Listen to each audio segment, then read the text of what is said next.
आजच्या कार्यक्रमाला उपस्थित असणारे गावातील सर्व वडीलधारी मंडळी, तरुण कार्यकर्ते, शेतकरी बांधव,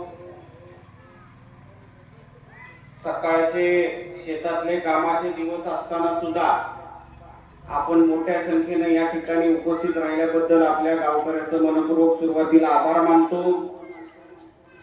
झालेल्या लोकसभेच्या निवडणुकीमध्ये महाविकास आघाडीचे उमेदवार ओमराजे निंबाळकर यांना आपण अतिशय चांगल्या पद्धतीने मतदान केलं, त्याबद्दल गावकऱ्यांचं हार्दिक अभिनंदन करतो। महाविकास आघाडीमध्ये राष्ट्रवादी काँग्रेस पक्ष, शरदचंद्रजी पवार साहेब गट, शिवसेना उद्धव ठाकरे साहेब गट, काँग्रेसच्या तिन्ही पक्षाच्या कार्यकर्त्यांनी मतदारसंघामध्ये अतिशय चिकाटीनं काम केलं। कार्यकर्त्यांमध्ये नैसर्गिक युती झाली होती, त्यामुळं एवढं मोठं मताधिक्य आपल्याला या ठिकाणी मिळालं। 81,000चं मताधिक्य लोकांनी आपल्याला दिलं आणि खासदार साहेबाला महाराष्ट्रामध्ये 2 नंबरचं 3.5 लाखाचं लीड या ठिकाणी मिळाले। आपण पाहिलं गेल्या 15 वर्षामध्ये आपलं गाव नेहमी माझ्या पाठीमागे उभा राहिलेले, मला आशीर्वाद दिलेला आहे आणि त्या काळामध्ये किंवा आज आंजणसोंडा असेल, सोन्नेवाडी असेल, गिरोली असेल, लोकेवाडी असेल, हे गाव आपण काही वेगळं समजत नाही, हे आपलंच गाव म्हणून आपण या ठिकाणी समजतो। तशाच पद्धतीने प्रत्येक वेळेस आपण काम या गावामध्ये करत आलेलो आहे। सरपंचाने सांगितलं, सतीशनी सांगितलं, इथं 5 वर्षामध्ये आपल्याकडे कोणत्याही पक्षाचा माणूस आला तर त्याला आपण काही पाठीमागं पाठवत नाही, परत पाठवत नाही, त्याची अडचण सोडवण्याचा प्रयत्न करतो। गावामध्ये गटतट असतात, सोन्नेवाडीमध्ये सुद्धा गटतट आहेत, परंतु आपल्या इलेक्शनच्या वेळेस हे दोन्ही गटतट आपल्या मागे खंबीरपणे उभा राहतात। तशाच पद्धतीने आपल्या गावामध्ये सुद्धा काही गटतट असतील आहेत, परंतु आपल्या जवळचा, आपल्या शेजारचा, आपल्या हक्काचा आपण हाक देईल त्यावेळेस आपल्या मदतीला येणाऱ्या माणसाचा आपण विचार करावा, ही विनंती मी तुम्हाला कार्यक्रमाच्या निमित्तानं करतो।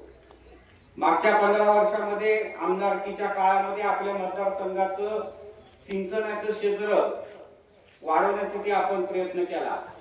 आपल्या मतदारसंघामध्ये सीना कोळेगावचं धरण असेल, शिराळा उपसा सिंचन, आनाळा उपसा सिंचन, उजनीचं पाणी आणण्यासाठी आपण प्रयत्न केला। आपल्या वाशी तालुक्याच्या जवळचं काम सांगायचं म्हणलं, हातोल्याचा तलाव आपण पूर्ण केला, येसवंडीचा तलाव पूर्ण केला, लिंगी पिंपळगावचा तलाव पूर्ण केला, कडकनाथवाडीचा तलाव पूर्ण केला, दुधाळवाडीचा तलाव आपण या ठिकाणी पूर्ण केला। एक तलाव करायचं म्हटलं तर 2-3 वर्ष सततचा पाठपुरावा लागतो। एक फोन केला आणि ते काम झालं असं नसतं, त्या ठिकाणी सततचा पाठपुरावा केल्यानंतर त्याची प्रशासकीय मान्यता, वर्क ऑर्डर, त्याला लागणारं निधी, भूसंपादनचे प्रश्न, एमएससीबीचे प्रश्न, ते जलपूजनापर्यंतची सगळी कामं ही आपण या ठिकाणी केली आणि प्रत्येक तलावाच्या मागं 10-20 गावाचा त्या ठिकाणी फायदा होत असतो आणि म्हणून सिंचन क्षेत्र आपल्या मतदारसंघाचं वाढलंय। असे 10 ते 15 स्टोरेज टँक आपण आपल्या मतदारसंघामध्ये केले। माझे वडील कैलासवासी माधवराव मोठे पप्पा यांच्या काळामध्ये आपलं इटचं संगमेश्वर प्रकल्प झालं, तुमच्या साकतचा तलाव त्या ठिकाणी झाला, तांबेवाडीचा तलाव झाला, त्यांच्या काळातले 5-10 तलाव आपण आपल्या मतदारसंघामध्ये केले आणि या सिंचनामुळं आपल्या मतदारसंघामध्ये ऊसाचे फक्त 25 लाख टन ऊस आपल्या मतदारसंघामध्ये शेतकरी पिकवतात, कष्टाने करतात आणि जवळजवळ 500 कोटी रुपये फक्त आपल्या ऊसाचे आपल्या मतदारसंघामध्ये येतात। 500 कोटी रुपये इतर पिकं, सोयाबीन असेल, बाकीचे असेल, असं 1000 कोटीचं उत्पन्न आपल्या मतदारसंघातले शेतकरी कष्ट करून या सिंचनामुळं या ठिकाणी शेती करत आहेत आणि त्या पाण्याचा फायदा घेत आहेत। विरोधकांनी गेल्या 5 वर्षामध्ये काय केलं, गावामध्ये जायचं, नदी नाला उतरायचा, गावामध्ये 8-10 किलोमीटर नदी नाला असतो, त्यातलं रस्त्याच्या कडेचं 500 मीटर उतरायचं, आणि स्वखर्चातून आम्ही काम केलं असं लोकांना भासवायचं, प्रसिद्धी मिळवायची आणि परत 6 महिन्यानंतर त्याचं शासनाच्या माध्यमातून बिल काढून घ्यायचं. पुढच्या वर्षी त्या ठिकाणी गाळ असतो आणि त्या पाण्याचा किंवा सिंचनाचा फायदा कोणत्याही शेतकऱ्याला होत नाही. परंतु आपण जे तलावामध्ये पाणी साठवलेलं आहे, त्या ठिकाणी काम केलेले ते शाश्वत पाणी पुढच्या 50 वर्षांमध्ये सुद्धा संगमेश्वर प्रकल्पामध्ये पाणी राहणार आहे, हातोलाच्या तलावामध्ये पाणी राहणार आहे, येसवंडीच्या तलावामध्ये पाणी राहणार आहे. त्या पाण्याचा फायदा शेतकऱ्यांना होणार आहे. असं शाश्वत काम आपण केलेलं आहे. शेतकऱ्याची दुसरी महत्वाची अडचण असते ती म्हणजे एमएससीबीची. आपलं येसवंडीचं 33 kV आपण केलं, पारडी फाट्याचं केलं, लिंगी पिंपळगावचं केलं, तुमच्या सुट्ट्याचं केलं, वरुडचं केलं आणि असे 10 ते 15 33 kV आपण आपल्या मतदारसंघामध्ये केले. 220 kVचं सबस्टेशन आपण आपल्या काळामध्ये केलं. माझे वडील कैलासवासी मारुती मोठे बाप्पा यांच्या काळामध्ये अनेक 33 kV आपल्या मतदारसंघामध्ये झाले. परंतु ह्या 5 वर्षामध्ये एकही नवीन 33 kV आपल्या मतदारसंघामध्ये झालेलं नाही. हे मी तुम्हाला या ठिकाणी कार्यक्रमाच्या ठामपणे या ठिकाणी सांगू इच्छितो. आणि म्हणून सिंचनाचं आणि एमएससीबीचं भक्कम काम आपण केलेलं आहे. गेल्या वर्षी आपला पराभव झाला, आपण तो स्वीकारला आणि 5 वर्ष लोकांच्या कामामध्ये आपण त्या ठिकाणी काम केलं. ज्या ज्या वेळेस शेतकरी अडचणीत आला त्या त्यावेळेस त्यांना आधार देण्याचं आपण काम केलं. पीक विम्यामध्ये आपण त्यांना सहकार्य केलं. 25% पीक विमा शेतकऱ्यांना मिळवून देण्यासाठी आंदोलन केलं आणि तो पीक विमा शेतकऱ्यांना मिळवून दिला. आता राहिलेला 75% शेतकऱ्याला पीक विमा मिळाला पाहिजे म्हणून आपल्या सगळ्यांची भूमिका आहे, त्यासाठी सुद्धा आपला प्रयत्न चालू आहे. परंतु ह्या पीक विम्यावर निवडून दिलेल्या आमदारानं 5 वर्षामध्ये एक शब्दही काढलेला नाही. दुधाचा आपला भाग आहे, दुधाला 5 रुपये अनुदान मिळालं पाहिजे म्हणून आपली त्या ठिकाणी प्रयत्न चालू होता. शासनाकडे आंदोलन करून नाईलाजाने शासनाने हे 5 रुपयाचं अनुदान डिक्लेअर केलं, परंतु प्रत्यक्षात कुणालाही 5 रुपयाचं अनुदान मिळालं नाही. त्यामुळे शेतकऱ्याचं खूप मोठं नुकसान या ठिकाणी झालेलं आहे. लोकसभेच्या निवडणुकीमध्ये सोयाबीनला 10 ते 11,000 रुपये भाव मिळाला पाहिजे अशी आपल्या सर्व शेतकऱ्यांची भूमिका होती. 2-4 वर्षापूर्वी तसं 10 ते 11,000 पर्यंत आपला रेट गेला होता. शेतकऱ्यांनी 2-2 वर्ष सोयाबीन घरी ठेवलं, परंतु त्याला काही भाव मिळाला नाही. 5,000 पर्यंत लोकसभेच्या वेळेस 4,500 पर्यंत भाव होता, तो आज 4,000 वर आलाय. आणि काल परवाची पावती सोशल मीडियावर तर 3800 रुपये पर्यंत आलेली आहे. म्हणजे लोकसभेचं इलेक्शन होऊन सुद्धा हे लोक सुधारलेले नाहीत. शेतकऱ्यांच्या विरोधातलं हे सरकार आहे आणि फक्त सोयाबीनचं नाही तर इतर पिकाची सुद्धा तीच परिस्थिती आहे. आणि म्हणून या सर्व गोष्टीचा आपण विचार करण्याची गरज आहे. मागच्या 5 वर्षामध्ये बचत गटाच्या महिलांना आपल्या विरोधी पक्षाच्या नेत्यांनी इलेक्शनच्या वेळेस पैसे दिले 1000 रुपये 5 वर्षाला, म्हणजे दिवसाला 50 पैसे सुद्धा त्या महिला भगिनीला येत नाही. परंतु महिला भगिनीच्या पैशासाठी त्यांना मतदान केलेलं नव्हतं. त्यांना असं आश्वासन देण्यात आलं होतं की तुम्हाला भविष्यामध्ये आम्ही तुमच्या बचत गटाच्या उत्पादनाला मार्केट उपलब्ध करून देऊ आणि तुम्हाला महिना 10,000 रुपये प्रत्येक महिलेला मिळेल असं एक चित्र निर्माण करण्यात आलं होतं. आणि म्हणून काही प्रमाणात महिला भगिनींनी त्यांना मतदान केलं. लोकसभेला सुद्धा त्यांनी असेच पैसे वाटले बचत गटाला, परंतु कोणत्याही महिला भगिनींनी त्यांना मतदान केलं नाही लोकसभेच्या वेळेस. एकदा महिला फसल्या, सारख्या सारख्या आपल्या महिला फसणार नाहीत, परंतु त्यांना सावध करून सांगण्याची जबाबदारी आपल्या सर्वांची आहे. आता ह्या सरकारने कोणतंही मोठं काम केलं नाही म्हणून सर्व प्रकल्प, मोठे प्रकल्प गप्पा बंद केले. 1,500ची लाडकी बहीण योजनाच्या बद्दल ती चर्चा करत आहे. लाडकी बहीण योजना चांगली आहे, परंतु ह्या महिला भगिनींना गेल्या 2 वर्षापासून हे पैसे मिळाले असते आणि पुढे कायमस्वरूपी हे पैसे मिळणार असते तर खऱ्या अर्थानं त्या महिला भगिनींना आधार झाला असता.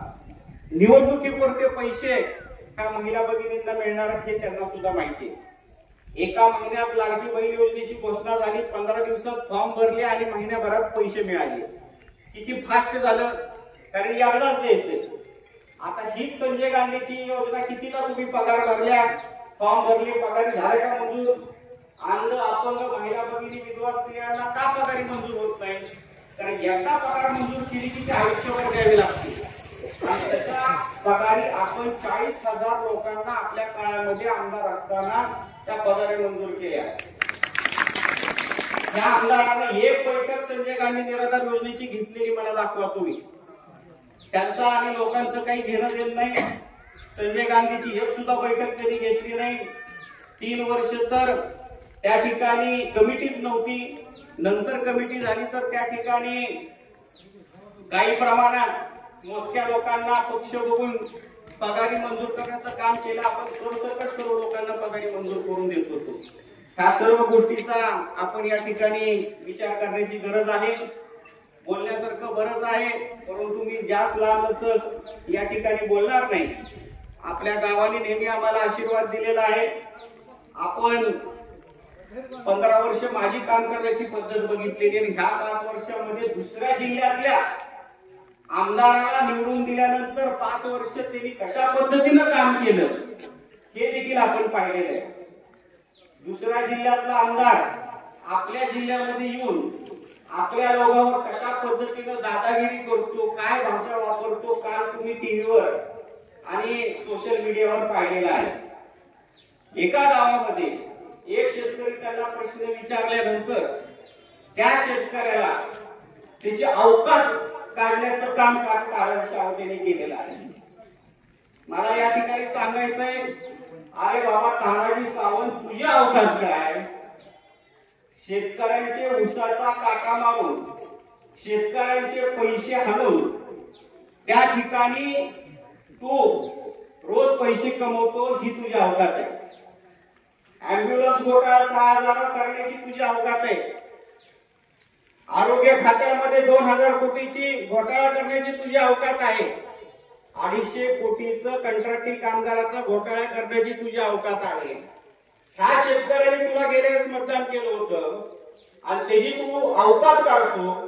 ह्या निवडणुकीमध्ये हे शेतकरी तुझी अवकात काढल्याशिवाय राहणार नाही, हे मी तुम्हाला या कार्यक्रमाच्या निमित्तानं सांगतो. तुम्ही बोलता काय, वागता काय?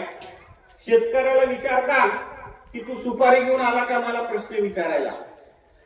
तुम्ही 5 वर्षामध्ये पहिल्यांदाच दौरा काढला. लोक तुम्हाला प्रश्न विचारणार, तुम्ही लोकप्रतिनिधी आहात. लोक तुम्हाला गावामध्ये हे काम ते काम विचारणार. 5 वर्ष तुम्ही कोणत्याच गावामध्ये गेले नाही, संपर्कात नाही. मी या ठिकाणी 3-4 महिन्यापासून संवाद दौरा काढलाय म्हणून बळच त्यांनी माझ्या माग या ठिकाणी आपलं दौरा बघून त्यांचा दौरा सुरू केला. आपण प्रत्येक दिवशी 2-4 गावं 5-6 गावं करतो. त्यांनी एकाच दिवशी 17 गावाचा 5 वर्षामध्ये दौरा लावला. लोक म्हणाली 4-5 गावं करायला आम्हाला 1-2 वाजतील आणि त्याचा 17 गावाचा दौरा कधी होणार? पालकमंत्र्यांनी फक्त लोकांना दाखवण्यासाठी दौऱ्याच्या नावाखाली शिवना पाणीचा खेळ चालू केला. कशी होणार 17 गावं तुम्ही दाखवा मला. आणि म्हणून त्याच्यामध्ये सुद्धा कालचा जो प्रकार झालेला आहे त्याची दखल महाराष्ट्राने घेतलेली आहे. स्वतः जरांगे पाटील साहेबांनी सुद्धा शेतकऱ्याबद्दल असं जर अपशब्द बोल काढत असेल तर त्याला धडा शिकवल्याशिवाय राहणार नाही, अशा पद्धतीचं स्टेटमेंट स्वतः जरांगे पाटील साहेबांचं आहे. मुख्यमंत्री उपमुख्यमंत्री तुमचे फडणवीस साहेबांनी सुद्धा हे बोलणं चुकीचे अशा पद्धतीनं भाजपच्या लोकांनी त्याची प्रतिक्रिया दिली. त्यांच्या पक्षातल्या गोगावले साहेबांनी सुद्धा हे बोलणं चुकीचं म्हणून या ठिकाणी प्रतिक्रिया दिली. आणि हे काय पहिल्यांदा झालेलं नाही, ही काय गोष्ट पहिल्यांदा झालं नाही. ह्याच्या अगोदर मराठ्याचं आरक्षणाच्या बद्दल आमचं सरकार आलं की मराठ्याला आरक्षणाची खाल लागते, अशा पद्धतीचं त्यांचं वक्तव्य आहे. अशा अनेक गोष्टी त्यांच्या आहेत, त्याबद्दल मी जास्त खोलावर या ठिकाणी जात नाही. इलेक्शन आल्यावर त्या गोष्टी बोलू. दुसरं स्टेटमेंट त्यांनी राजकीय केलं त्याच्याबद्दल मी काही जास्त बोलत नाही. मीडियामध्ये जेवढं आलंय की त्याच्यावर मी जास्त काय बोलावं असला काही विषय नाही. आपण आम्हाला या ठिकाणी येणाऱ्या काळामध्ये आपल्या जवळचा आपल्या गावचा व्यक्ती म्हणून, आपल्या घरचा व्यक्ती म्हणून, ज्याच्याकडे आपण रात्री सुद्धा या ठिकाणी काम असलं तर जाऊ शकतो, अशा पद्धतीचं या ठिकाणी आपण आम्हाला सहकार्य करावं एवढी विनंती मी तुम्हाला या कार्यक्रमाच्या निमित्तानं करतो. पाऊस पडतोय तरी सुद्धा तुम्ही या ठिकाणी आमचं भाषण ऐकलं, त्यामुळे लांबलचक मी या ठिकाणी बोलत नाही. आपल्या सर्वांचं मनपूर्वक आभार मानतो आणि माझे दोन शब्द संपवतो. धन्यवाद.